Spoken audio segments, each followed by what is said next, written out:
आशीर्वाद आश्चर्य वाटलं एकाएकी आमचा मार्ग आपण का बदलला यालाही कारण आहे. घडलेला प्रसंग मी माझ्या डोळ्यांनी पाहिलाय. सुयोधनानं अति भर सभा लग्न मंडपातून भानुमतीच्या हाताला धरून फरफटा ओढत घेऊन आला आणि मार्गात केवळ शल्यकडे त्यांच्या द्वंद्वात तुम्ही पळून निघाला. म्हणून तुमचा मी मार्ग रोखला. स्वकायाचं रक्षण करणं हे प्रत्येक स्त्री तत्वाचं कर्तव्य होतं आणि माझ्या सखीचं रक्षण करणं ही माझी जबाबदारी होती. आणि म्हणून त्यांची नजर चुकवून आम्ही तिथून पलायन केलं. आम्ही आमच्या राज्यापर्यंत निघालो. पण आपण का मार्ग गेला याला कारण नाही. मित्र धर्म आणि तोच मित्र धर्माला साकार करायचा आहे. कारण सुयोधनाला मी शब्द दिलाय, भानुमतीचं लग्न होईल ते तुझ्याशीच होईल. तेव्हा माझी विनंती तुम्हाला, असं पलायन करून माघारी जाण्यापेक्षा ज्या स्वयंवर मंडपातून तिला फरफटा ओढतपर्यंत आणलं ना, मी सन्मानानं तुम्हा दोघांना घेऊन जातो. तेव्हा सन्मानानं तुमचं लग्न होईल. माझा समय चला सुयोधनाशी मान्य आपण मैत्रीसाठी हे सारं काही केलं. आपल्या मित्राच्या मनात इच्छा जळली म्हणून स्वयंवर मंडपातून त्यांना आमचं हरण केलं. पण जर का खरंच त्यांना आम्ही आवडलो असतो ना, तर त्या भानुमतीबद्दल त्यांनी अगोदर राजकारणाला भोगायला हवं. बरोबर आहे. एवढं सगळं स्वयंवर मंडपात असं काही कृत्य म्हणजे स्वतःच्या तत्वाला कलंक आणि इच्छा या दोन प्रकारच्या असतात. एक वाईट आणि एक चांगली. मी आपल्या मित्राची इच्छा वाईट मुळीच म्हणणार नाही, पण जे कृत्य केले ते वाईट होईल. ही गोष्ट केव्हाही जबरदस्तीनं मिळवता येत नाही आणि ती म्हटल्यानंतर एक कथेचं भांड होईल. एकदा का त्याला तडा दिला असेल तर पुन्हा केव्हाही जोडता येत नाही. तुमच्या युवराजांनी घडविलं हे कितपत तुम्हाला तरी योग्य वाटते हो? अगदी बरोबर बोलला. पण बोलता बोलता म्हणाला, स्त्री जीवन म्हणजे काचेचं भांड आहे. एकदा तडा गेला की तू परत जोडता येत नाही. मला सांगा, स्वयंवर मंडपात देवादेव केलं, हिच्यासाठी झगडला, साऱ्यांना प्रतिकार करून हिला घेऊन गेला. आता तुमच्या म्हणण्यानं तिच्या चारित्र्याला तडा गेला. मग तो तडा गेला म्हणून तो स्वीकारतोय, याच्यात वावलं काय? पण जिथं दोन मनांचं मिलन असतं तिथं स्वीकार असतो. इथं एकतर्फी तुमच्या मित्राचं प्रेम आहे, तिच्यावर जीव जायलाय, अर्थात तिच्या मनात अशी कोणती भावना नाही जेणेकरून तिच्या मनाविरुद्ध कुठली इच्छा पूर्ण होणार नाही. आणि म्हणून मित्राच्या वतीनं तुम्ही म्हणताय आम्हाला मान्य आहे, पण सत्य काय असत्य काय, योग्य काय अयोग्य काय याचा विचार आपण करायला हवा. कारण आपल्याबद्दल कित्येक ऐकून आम्हाला माहित आहे, आपल्या मित्राबद्दल कित्येक वाईट गोष्टी ऐकून माहित आहे. आणि या प्रत्येक वाईट गोष्टीला एक मित्र म्हणून आपण वेळोवेळी जर का प्रोत्साहन देत असाल तर आपला मित्र हा एक ना एक दिवस मार्गाला राहील आणि शेवट हा त्याचा वाईटच होईल. याला प्रोत्साहन न देता त्याच्या चुकीची त्याला जाणीव करून द्या आणि सन्मार्गाला आपल्या मित्राला लावा. ही आमची प्रामाणिक सद्भावना आहे. चांगली गोष्ट आहे. जिथं तो वावगा वागेल मी त्याला नक्कीच मार्गदर्शन करीलच. पण मित्र इच्छा पूर्ण करणं मित्राचा धर्म नाही. मग तो धर्म मी साकार करतोय, त्याच्यात माझं काय? पण अंगराज, आपल्याला प्रथमच आम्ही म्हटलं, मित्र प्रेमासाठी आपण योग्य आणि अयोग्य म्हणत नाही. पण मित्र जर का चुकत असेल, वाईट मार्गाने वाटचाल करत असेल तर आपल्या मित्राला योग्य त्या मार्गावर आणणं हे मित्र या नात्यानं आपलं कर्तव्य होय. तुमच्या म्हणण्यानुसार तिथं तो वाईलात वावगा वागला, याला कारण तुझी सखी भानुमती होती. कशी काय? परिपूर्ण कारण तेच आहे. अखिल विश्व चराचरात हिच्या सौंदर्याची चर्चा बरीच चालली आणि त्याच पैकी हिच्या पराक्रमाची चर्चा. शस्त्र अस्त्र कला, मल्ल युद्ध कला साऱ्याला ज्ञात आहे की प्रत्येकाच्या मुखावर तिचं नाव आहे. अहो, तिला तेव्हा त्यानं पाहिलं नाही तर फक्त तिच्या गुणांनी तिला वरिलं म्हणजे मनात धरलं. आता एक तर्फे प्रेम त्याला केलं हे त्याचं चुकलं का हो? नक्कीच योग्य आहे. प्रेम करणं हा गुन्हा नाहीये, पण प्रेम केल्यानंतर त्याची वाच्यता करणं फार महत्त्वाचं असतं. मनात धरून प्रेम केव्हाही मिळत नसतं. जर का आपल्या मित्राला त्यावेळी वाटलं होतं की जर का भानुमतीचं सौंदर्य एवढं आहे,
स्वयंवर ठरला होता.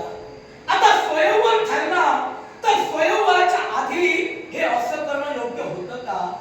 अंगराज, आपल्या मनातील प्रत्येक गोष्ट किंवा प्रत्येक इच्छा प्रत्येक वेळी पूर्ण होतेच असं नाही. मान्य आहे, भानुमतीचा स्वयंवर ठरला, पण मग तुमच्या मित्रानं त्या समाधान मानायला हवं होतं की आपण जिच्यावर प्रेम करतोय ती जरी आपल्याला मिळाली नसेल ना, तर तिच्या मनपसंतीचा नवरा तिला मिळणार आहे आणि त्याच्यासोबत ती सुखानं संसार करणार आहे, यात त्याला आनंद मानायला हवा होता.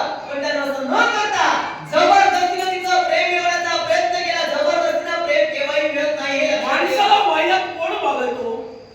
माणसाचं मन केव्हा भरकटतं?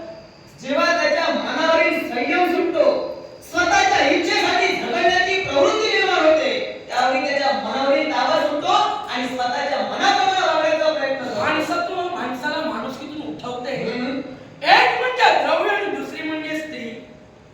आता स्त्री मोह ज्याला जडला त्यानं तो पूर्ण करणं हा शास्त्र धर्म बोलतोय आणि त्या शास्त्र धर्माप्रमाणे सुयोधनाला तिचा मोह जडला. मग तो शास्त्र कुणाप्रमाणे पूर्ण केला? इथं काय चुकला? कारण प्रत्येकाला स्वातंत्र्य आहे. स्वातंत्र्याचा अर्थ स्वैराज्य आहे. प्रत्येकाला स्वातंत्र्य आहे, त्याप्रमाणे भानुमतीला देखील स्वातंत्र्य आहे. मग तिच्या स्वातंत्र्यावर स्वैराज्याला वाटता तुम्ही काय करताय? तिला देखील स्वातंत्र्यपणे जगू द्या. स्त्री आहे म्हटल्यानंतर पुरुषापेक्षा सुद्धा एका पावलाला पुढे चालण्याची हिंमत पुरुषाला स्त्रीला दिली पाहिजे, की तिला मागे घेतलं पाहिजे. तिच्या इच्छा मनोकामना पूर्ण करणं हे तिचं सुद्धा कर्तव्य आहे. प्रत्येकाची इच्छा ती असते, मग तिच्या कर्तव्याने काय करायचं? स्त्री एक पाऊल पुढं, अहो ती 10 पावलं पुढे जाणार आहे. ती 10 पावलं पुढे म्हणून हस्तिनापुराचं भविष्य घडणार आहे. म्हणून सुयोधनानं केलं, कारण या वीरांगणेशी लग्न केल्यानंतर जे स्वप्न हस्तिनापुराच्या राजाचं आहे ते स्वप्न साकार होणार आहे. मग याच्यातही काय चूक झाली? यालाच म्हणतात स्वार्थ. हे जमाना ऐकायचं होतं म्हणजे प्रेम नव्हतं, तर कुठेतरी हस्तिनापुराची प्रतिष्ठा हिच्यामुळे वाढणार होती. बरोबर आहे. आणि म्हणून स्वार्थी भावनेनं म्हटली चला, मग आता आपल्या मित्राची बाजू आपण घेऊन नका, चला मागायला. कारण स्वार्थी भावनेनं म्हटलेला जिथं तुमचा मित्र आहे तिथं आपल्याकडून आम्हाला ही अपेक्षा केवळ नव्हती. कारण दानशूर करणं म्हणून आपल्याला जिथं ओळखलं गेलंय तिथं कप्ताला आपण प्रोत्साहन देत आहे. आता आमच्या सुद्धा मनात जी आपली प्रतिष्ठा होती ती कुठेतरी कलंकित होते, एवढं मात्र विसरू नका. मनातील प्रतिष्ठा कलंकित म्हणू लागला. स्त्री धर्माच्या गोष्टी तुम्ही बोलू लागला. का बोलू नये? राजतत्वाच्या कलंकाच्या गोष्टी बोलू लागला. अहो ज्येष्ठांनी जे केलं ना त्याचा आदर्श कनिष्ठ घेता आणि तो आदर्श घेऊन त्यानं हे केलं. कारण अगदी हे सारं घडलं केव्हा? पहिल्यांदा अंबिका आणि अंबालिका यांच्या स्वयंवरात भीष्माचार्य गेले. त्यांनी केवळ वीर योद्धा म्हणून तिथं जाऊन त्यांचं शौर्य कर्म केलं, तेव्हा हस्तिनापुरानं मान्य केलं. मग हे आता मान्य करायला काय फुकट आहे? मला सांगा, एखाद्यानं गाय मारली तर दुसऱ्यानं वासरू मारावं हा धर्म आहे की त्या वासराला तिचं जीवनदान द्यावं? अहो, ते तुमच्या पूर्वजांनी केलं असं तुम्ही म्हणताय. मग जर का त्याच्या पूर्वजांनी हे जर का चुका केली असतील तर त्याचं यापुढं वाईट कृत्यात न बदल होता त्याच्यातून काहीतरी आदर्श देखील घ्यायला हवा. कारण भीष्माचार्यांनी काय केलं? अंबेचा मान सन्मान केला. अंबिका आणि अंबालिका यांची लग्न सन्मानपूर्वक लावून दिली. पण अपहरण केलं ते स्वतःसाठी केलं नव्हतं, हे देखील आपल्याला परिपूर्ण आहे. मग हा आदर्श चांगला तुम्ही लेकरासमोर का ठेवत नाही आहात? आता आदर्श चांगला की वाईट ज्यानं त्यानं ठरवायचं आहे. आता तुम्ही म्हणाला भीष्माचार्यांनी केलं ते आपल्यासाठी केलं नाही. आता जे मी करतोय हे माझ्यासाठी करत नाही तर मित्रासाठीच करतो. मग तुम्ही करताय तो मार्ग चुकीचा आहे. कारण यावेळी तुमच्या मित्राच्या मनात पडलेली इच्छा मी चांगलीच म्हटली, वाईट म्हटली नाही. पण जिथं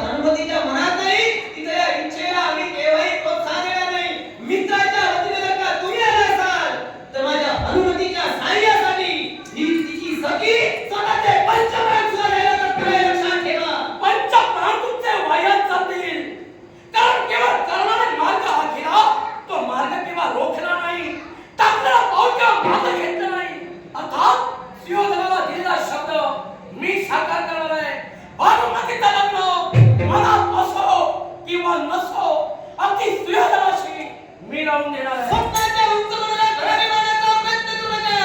तुमची नव्हे तर भूया रागिणीचे स्वप्न केव्हाही पूर्ण होणार नाही. कारण आम्ही तिच्या समोर उभे आहोत. तिची रणरागिणी म्हणून मी तुमच्या समोर उभे आहे, लक्षात घ्या. स्वप्नांच्या भराऱ्या इतरांकडे पाहतात आणि स्वप्नाची इच्छा म्हणजे पाण्यामध्ये बुडवणा. त्यांचा तो वाया जातो. पण यथापेक्षा वेगळा हा अंगराजकर्म आहे. त्यानं स्वप्न पाहिली, ती सत्यात उतरली आणि स्वतःचा झेंडा या विश्वात रोवला. तेव्हा तुम्ही किती हक्काला आघाडी घालणार? अंगराज स्वतःचा मोठेपणा केव्हाही मागून मिळत नसतो. तो इतरांनी मोठेपणा दिला पाहिजे. आज स्वतःच्या मित्रासाठी जबरदस्तीने जर का एका स्त्रीचं जीवन तुम्ही जर का मातीमोल ठेवत असाल तर ही स्त्री सुद्धा केव्हाही मान हटणारी नव्हे. आज या स्त्रीला मेळाच्या भावनिकपणा वाढवण्याचा दुष्कृत्य तुमच्या जीवनात तुम्ही करताय. आणि म्हणून एकच आतापर्यंत तुमच्याबद्दल मनात असलेला आदर कुठेतरी घोळ ठरतोय. यावेळी अंगराज कर्ण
पाहिलं आहे. असं असताना हा.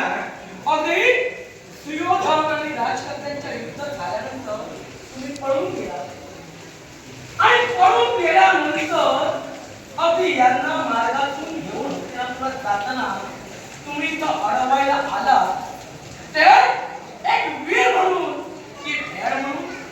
हे अंगराज कर्ण एक जातीवंत क्षत्रिय म्हणून आणि एक जातीवंत वीर म्हणून एका स्त्रीच्या रक्षणार्थ एका स्त्रीच्या चारित्र्याला ढाग लावू नये म्हणून इथपर्यंत माझी पोळीवडी तो एक वीर म्हणून.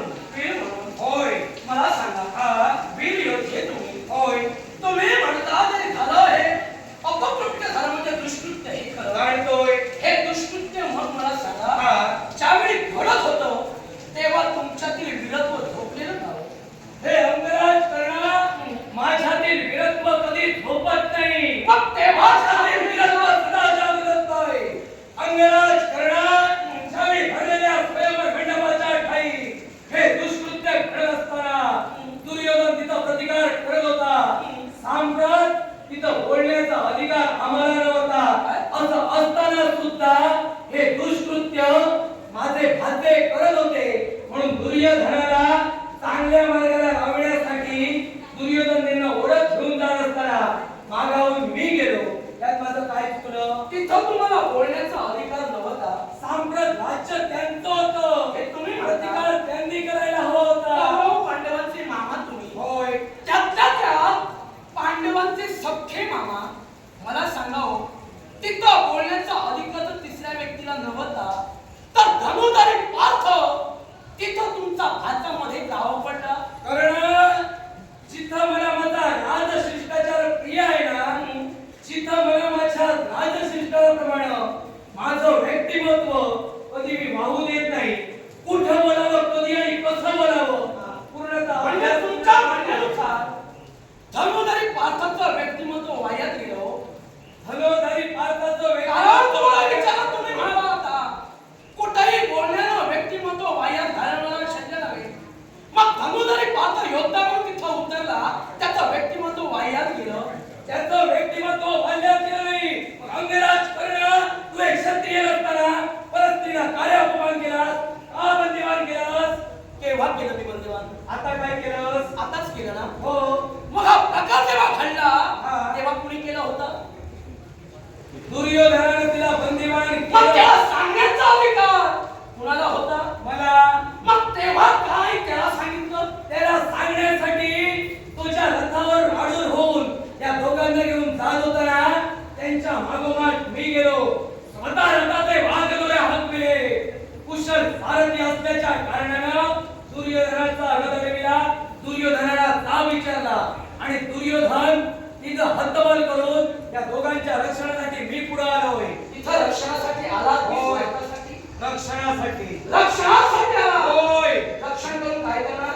तिला तिच्या नगरापर्यंत सोडीन माझा कार्यभाग पूर्ण करेन. स्त्रीच्या चारित्र्याला एका कारागिराची जोडता येतो का? नाही. मग तो जोडता जर येत नसेल तर यांना त्यांच्या राज्यात कुठल्या तोंडाने नेऊन सोडणार? कारण त्यांचा आपण अपहरण केलं आहे. होय ना? त्यांच्या पित्याने त्यांचा धिक्कार केला नव्हता. पण अंगराज करणार माझ्या प्रश्नाचं आपण उत्तर देत नाही. कोणत्या अधिकाराने याला बंदिवान केला? परिपूर्ण अधिकार आहे. कोणता अधिकार? या विश्वात हा शाश्वत मित्र धर्म आहे की नाही? मित्र धर्म शाश्वत आहे. मग मित्राला दिलेलं वचन हा मित्रत्व या नात्यानं पूर्ण करायला हवं की नको? हवं होतंस. मग ते पूर्ण करत असताना यात माझं काय चुकलं? मित्राला मित्राला टाळायचं असतं. तुझा मित्र जर वाममार्गाने जात असेल तर दुसऱ्या मित्राला सावरायचं असतं. हे अंगराज कर्ण आज 100 पांडवात 100 कौरवात आणि 5 पांडवात तू सर्वाधिक मोठा आहे. अरे तुला अनुभव आहे. मग हे दुष्कृत्य घडत असताना तू सांगू शकला असतात हा वाममार्ग चुकीचा आहे म्हणून. त्याला कारण आहे. काय ते? आदर्श जगात अगदी गतकालात घडलेल्या गोष्टीचा प्रत्येक जण घेतोच ना. घेतोच. मग या हस्तिनापुरासाठी भीष्माचार्यांनी काय केलं हे तुम्हाला माहीतच आहे. आता जबरदस्तीनं अंबिका आणि अंबालिका यांचं लग्न विचित्र विधी लागलं. लाविलं. का लागलं? कारण हस्तिनापुराला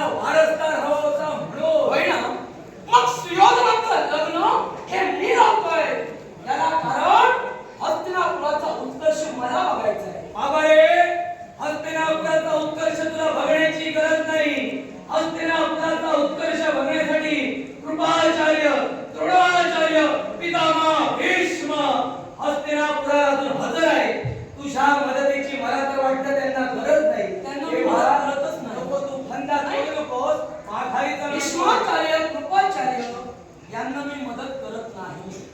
मी जी मदत करतोय मित्र सुयोधनासाठी. मग कारण ज्यावेळी माझा अपमान झाला तेव्हाच त्याने मला राजा बनविलं. मग त्या धर्माला साकारणं हा माझा धर्म नाही का? अंगदेशाचा राजा ना तू. अंगदेश तुला कोणी रे दिला?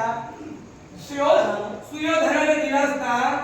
मग जर तू देणारा होतास घेणारा नव्हतास शब्द आठवितात तुला? आठवितात? होय बोला. ही आठवण करून देऊ. बोला तुम्ही. हे शब्द जर तुझे होते तू देणारा होता घेणारा नव्हता मग दुर्योधनाने दिलेला अंगदेश काय रे घेतलास? कालाय तस्मै नमः. वाह माझ्या मनाची जिज्ञासा मला राजा होण्याची होती. आता तुम्ही एवढंच म्हणाला देणारा होतास तू घेणारा होतास. जेव्हा त्यानं मला दिलं तेव्हा मी त्याला काहीतरी दिलंय हे तुम्ही विसरू नका. अरे तू त्याला दिला असशील. अश्विनी दिलंय. तू दिलाय मी मान्य करतोय पण ज्यावेळी व्यास महंत तुझ्या दारापर्यंत भिक्षा मागण्यासाठी आले आणि व्यास महंतांना तू दान दिलंस आणि ज्यावेळी दान दिलं त्यावेळी व्यास महंतांनी तुला काय सांगितलं? हे अंगराज कर्णा जे कोणतं वर हवं असेल ते माझ्याजवळ मागून घे. त्यावेळी तू त्यांना काय बोललास? माझे हात देणारे आहेत घेणारे नव्हे. मग हे जर तुझे शब्द होते मग काय असं केलं? का दुर्योधनाचा अंगदेश घेतला? प्रश्नाचं उत्तर हवंय मला. आता आलाय तस्मै नमः. काळाला आपण बदलू शकतो. का तू घेतलास? तुम्ही काय म्हणाला? काळाला आपण बदलू शकतो. होय. खरंय ना? मग मी काळालाच बदललो. काय बदललास? मी काळालाच बदललो. काय बदललं? कारण तुम्ही म्हणता ते व्यासांना मी सांगितलं होय. मी देणारा माझा अवधार्य होतो. ते अंदाज करायला सांगितलं. आता तेव्हा मला गरज होती कारण तेव्हा काय घडलं हे तुम्हाला सांगण्याची गरज नाही. माझ्या तत्वाला आणि माझ्या चारित्र्याला पांडवांनी कलंक लाविला. मग तो कलंक दूर करण्यासाठी मी अंगदेश घेतला. काय चुकलं? अंगराज कर्णा अरे तू तो अंगदेश घेतलास ना याचं बाबा रे मला काही वाईट नाही. मग काही असं मोठा हो पण जे दुष्कृत्य तुझा मित्र करतोय ना त्या मित्राला कुठेतरी सावड ही माझी इच्छा आहे. माझ्यापेक्षा जवळचा एक तुमचा आहे. आतापर्यंत तुमचं किती ऐकलं त्यानं? बाबा रे मी त्याचा भाचा आहे. तुला का कळत नाही? माणसाला मित्र प्रिय असतो की मामा प्रिय असतो? माणूस आपलं दुःख मित्राला सांगतो की मामाला. तुमची किंमत कवडी बोल आहे. बाबा रे माझी किंमत कुठं काय आहे हे त्यांना माहिती आहे. माझी किंमत तुला कळणार नाही. आणि हे सांगतो तुम्ही काय पांडवांचा सक्का मामा आहे कौरवांचा सक्का मामा नव्हे. आता खरं बोलला. म्हणजे काय खोटं बोलत होतो? मगाशी बोलला ते मोठेपणाचे शब्द. काय? मी तुम्हाला काय विचारलं? काय विचारलं? इथं तुम्ही आला. हा. पहिल्यांदाचा प्रश्न आठवा. तुम्ही स्वार्थानं आला की कशाला? तुमचा स्वार्थ आहे मला माहित आहे. फक्त पांडवांचे मामा म्हणालात आणि कौरवांना दुरावा दिलात. मग ज्यावेळी धनुर्धारी पार्थ तिथं शस्त्र घेऊन उभा होता मग त्याला का नाही मोकलं? अरे ज्यावेळी धनुर्धारी पार्थ तिथं शस्त्र घेऊन उभा ठाकला त्यावेळी तुझा मित्र दुर्योधन या दोघांना घेऊन गेला. कुठेतरी दुष्कृत्य त्याच्या हातून घडू नये म्हणून त्यांच्या रक्षणार्थ मी गेलो. अर्थात ज्या अर्थी तुझ्या मित्राने जिथं दुष्कृत्य केलं तिथं आळा घालण्याचं काम अर्जुनाने केलं. आता लक्षात येतोय तुला बाकी कुणाचा राग नव्हे तुला राग आहे तो अर्जुनाचा. कारण अर्जुना सर्वश्रेष्ठ धनुर्धारी आहे याचा तुला राग आहे म्हणजे दुष्कृत्य करतोय. पण बाबा रे माझी तुझ्याशी बोलण्याची इच्छाच नाही. कारण जिथं तू एका टाकलेल्या तुकड्यावर जगतोयस ना तिथं मी अभिमानाने माझं राज्य चालवितो. म्हणून सांगतोय त्या दोघांनी माझ्या स्वाधीन कर. मला तिथपर्यंत मला जर बोलण्याची इच्छा नव्हती तर एवढा उशीर माझा वेळ का घेतला? बाबा रे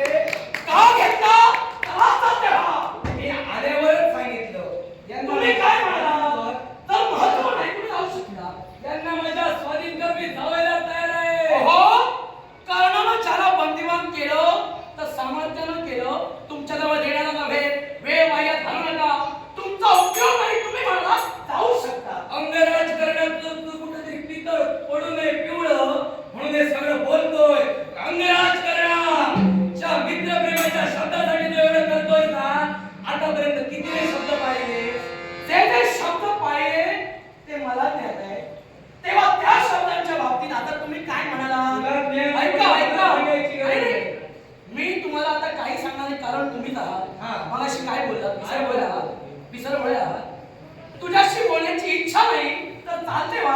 मग आता तुमच्या समोर मी का बोलू? तू बोलू नकोस. माझ्या स्वाधीन कर. मी निघून नाही. होणार नाही. मग होणार नसेल तर अंगदेशाच्या राजकन्या हे विसरू नकोस. तुझ्या समोर कोणी मेण्याचा भावला नव्हे, शांत पराक्रमाचा पुरस्कार पावला आहे. कारण ज्याला पाहिला, कारण सामान्य योद्ध्यापासून जगत शेजारपर्यंत युद्ध केलं, पण साऱ्या केव्हा सामान्यता पाहिली नाही, तर प्रत्येका जवळ उलटा हात केला. तो प्रणव केव्हा वया लावलेला नव्हे.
दुर्योधनाचा क्रोध काढून घेतला आणि दुर्योधनाला हतबल केलंस.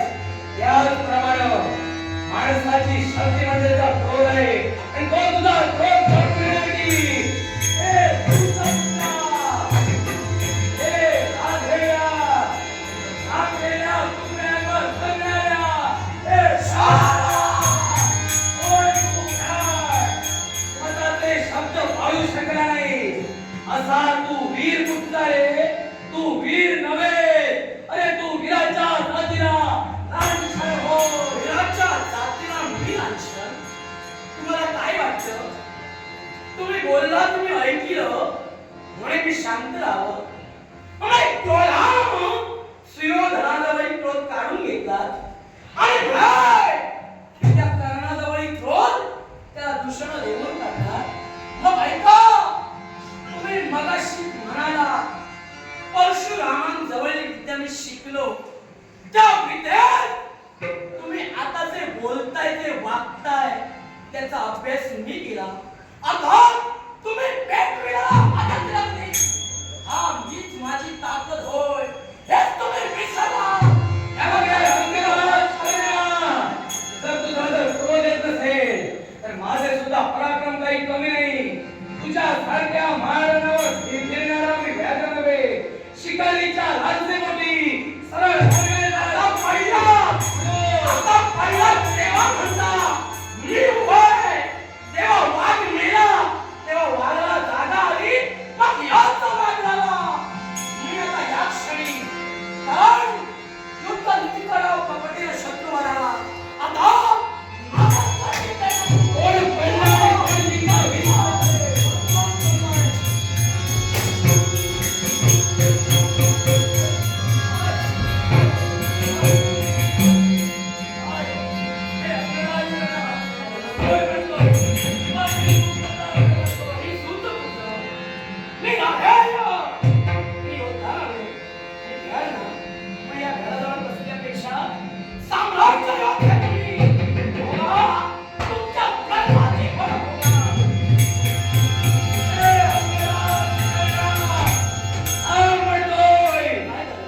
ती फळ भोगा. हे अंगराज करणा, आज मला तू बंदीमान केलास आणि असह्य यातना तू आज मला दिल्यास आणि असा मी निर्वीर असताना मला टाकून पळून जातोस. अंगराज करणा, या शल्याचे शब्द ऐक. असा एक ना एक काळ येईल. तुझ्या म्हणण्याप्रमाणे कालाय तस्मै नमः असा एक ना एक दिवस काळ येईल, ज्या काळात तू निर्वीर ठरतील, अरे ते सर्व मार्ग बंद होतील आणि केवळ मदतीचा हात देण्यासाठी